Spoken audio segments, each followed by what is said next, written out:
what the internet and the digital tools have done is to provide no boundaries. In the past, there were boundaries to learning.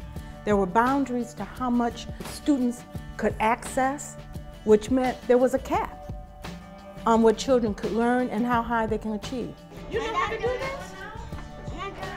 I think that this social digital media environment is going to bring education at a level, a very high quality level, to students who have very low access.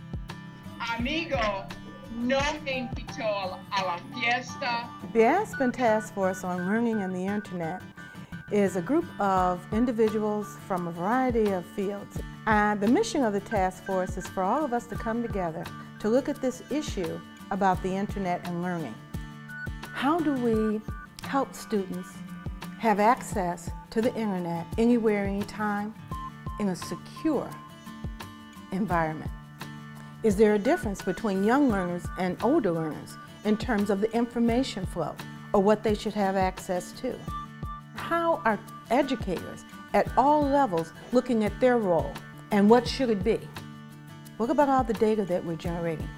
How are we managing that data? How are we keeping that data safe? When you start thinking about children and safety and internet and learning and all of the things that go with that, it is so multifaceted. And what we have to do as educators is to be able to identify a framework for what that looks like and the impact that it's going to have on children. Here in Southfield Public Schools, we really view the internet and digital learning on a continuum. We start by looking at our early learners. When they come into preschool, they come to us knowing that that screen is interactive. Come to us knowing that that instrument can give them information, and they are eager to get it. He's thinking pretty hard. All right. Thank you, Sean. He found it.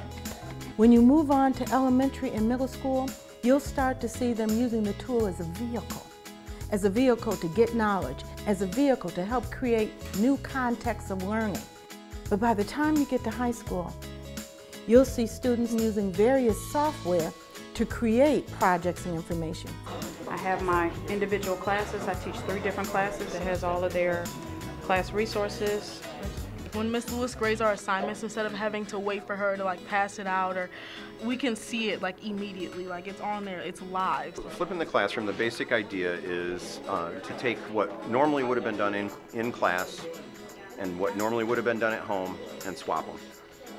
So I'm actually doing all of the explaining and everything when they're at home. Generally it's somewhere online, and then what would have been homework they do in class. It feels like I'm in a more interactive classroom because of the way our class is set up and because of the fact that I can watch the video on my own time.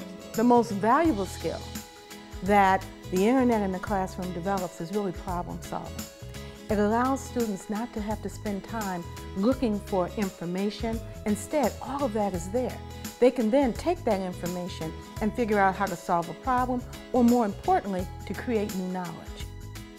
All of us that are involved in this global society have a task and a responsibility to the children to increase student achievement, increase the quality of education for all students. And I think it's time we did.